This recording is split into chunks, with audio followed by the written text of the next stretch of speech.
इस बीच भारत ने किसी हद तक कुछ बदलाव भारत लाया है क्या तालिबान को लेकर, अफगानिस्तान को देखने को लेकर? देखिए, मैं तो बहुत शुरू से बोल रहा था ये बात कि हमें तालिबान से बातचीत करनी चाहिए। ये अच्छी शुरुआत है। कितने शुरू से? आप क्या 97-98 में भी कह रहे थे बात? 98 में नहीं, लेकिन जब से तालिबान वापस आया अमेरिका के बाद से, क्योंकि उनको वहाँ पे रहना है। पिछली बार तो बात नहीं कर रहे थे हम। हाँ। तो ये यहाँ पर ज़रूरी इसलिए बन जाता है आने का, क्योंकि भारत का वहाँ पे इन्वेस्टमेंट है। दूसरी चीज़ है कि बहुत सारे अफ़गान्स हैं जो भारत आके पढ़ना चाहते हैं। मेजर आपका एजुकेशन हब है। बहुत सारे अफ़गान पेशेंट्स हैं जो हिंदुस्तान आकर के अपना इलाज कराना चाहते हैं। अभी भी कर तो रहे हैं। तो इसलिए इंडिया को तालिबान के साथ अपने रिलेशन अच्छा रखना चाहिए। अगर आप देखें तो तालिबान ने भी वापस आने के बाद से लगातार इंडिया को अच्छे ही रिस्पॉन्सेस दिए हैं, मैसेज अच्छे दिए हैं। इंडिया ने वीट भेजा वहां पर उनके आने के बाद, भूकंप आया, राहत सामग्री गई, ठीक उसी वक्त पे पाकिस्तान बम बरसा रहा था और हम राहत भेज रहे थे। जी बिल्कुल। और ठीक है, अगर पाकिस्तान को ट्रबल है तो वो उनका दिक्कत हो सकती है, लेकिन देखिए पाकिस्तान को लगता है कि ये इंडिया उनको अफगानिस्तान के थ्रू घेर लेगा, तो ठीक है, उनका वो एक जियोपॉलिटिकल अंडरस्टैंडिंग है। लेकिन अगर हमारे संबंध अच्छे हैं अफगानिस्तान से या तालिबान से अच्छे हो रहे हैं, अगर वो हमारी बातें मान रहे हैं, और इंडिया इन्फ्लुएंस कर सकता है तालिबान को, जो वेस्ट नहीं कर सकता है।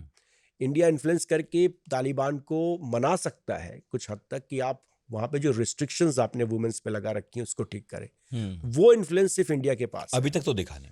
हाँ, भारत की लिबरल फोर्सेस जिस बात पर क्रिटिसाइज करती हैं गवर्नमेंट को, जी, जिसे खुद एक कंजर्वेटिव थॉट की गवर्नमेंट माना जाता है, अब तक तो ऐसा कोई प्रभाव दिखाई दिया नहीं। टू अर्ली, मीडिया के हिसाब से भी नहीं दिखाई दिया, महिलाओं के हिसाब से भी नहीं। Too early. लेकिन मैं ये कह रहा हूं कि ये कार्ड ये अमेरिकन के पास नहीं है, ये वेस्ट के पास। आपको लग रहा है नई दिल्ली की बात काबुल सुनता होगा इतनी? नहीं, सुनेगा नहीं, मतलब अभी क्या होगा नहीं होगा ये पता नहीं, पर ये कार्ड इंडिया के पास, इंडिया इन्फ्लुएंस कर सकता है, इंडिया उनको समझा सकता है जो कोई और नहीं समझा सकता है। क्योंकि खास करके जो वेस्ट, ये हमें ये समझना पड़ेगा कि ग्लोबल साउथ, खास करके ये जो तालिबान है, ये वेस्ट की बातें नहीं सुनने वाला है। उस लिहाज से इंडिया उतना इन्फ्लुएंस कर सकता है कि भाई इनको थोड़ा मोड़ा समझा करके कुछ चीजें वहां पर ओपन हो सकती हैं जो पाकिस्तान में नहीं कर सकता है। तो मेरे ख्याल से वो एक स्पेस इंडिया अपने लिए बना सकता है। इंडिया को इन्वेस्ट करना पड़ेगा, इंगेज करना पड़ेगा तालिबान के साथ। देखिए, दो आपके पास रास्ते हैं, या तो आप इंगेज ना करें, और इंगेज ना करें तो फिर तो कोई रास्ते खुलते नहीं है। अगर आप इंगेज करेंगे इनके साथ तो वो आपकी बात थोड़ी सुन सकते हैं। व्यापार होता है हमारे बीच बहुत कम। कैसे होता है व्यापार? आपको थर्ड रूट से जाना पड़ता है, लेकिन थोड़ा बड़ा है, जैसे कि उनके बहुत सारे आपको अफगान के मेवे, अनार, जी, ड्राई फ्रूट्स मिल जाएंगे। इंडिया से बहुत तमाम तरह की चीज़ें जाती हैं। व्यापार हमारे अच्छे होने चाहिए। ये जो Pakistan Afghanistan trade transit agreement है, जो एक खुद भी एक प्रॉब्लम है, क्योंकि आप यहाँ से सामान नहीं ले जा सकते, उसको मजबूत होना चाहिए।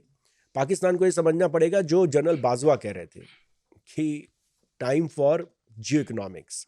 अगर पाकिस्तान जियो इकोनॉमिक्स करेगा, अपनी ये तमाम चीज़ें छोड़ेगा, तो इसमें सबसे बड़ा बेनिफिशियरी पाकिस्तान हो सकता है, क्योंकि इंडिया को मार्केट सेंट्रल एशिया का भी चाहिए, सेंट्रल एशिया को इंडिया का मार्केट चाहिए, और ये ट्रांजिट सारे बनते हैं अफगानिस्तान पाकिस्तान से।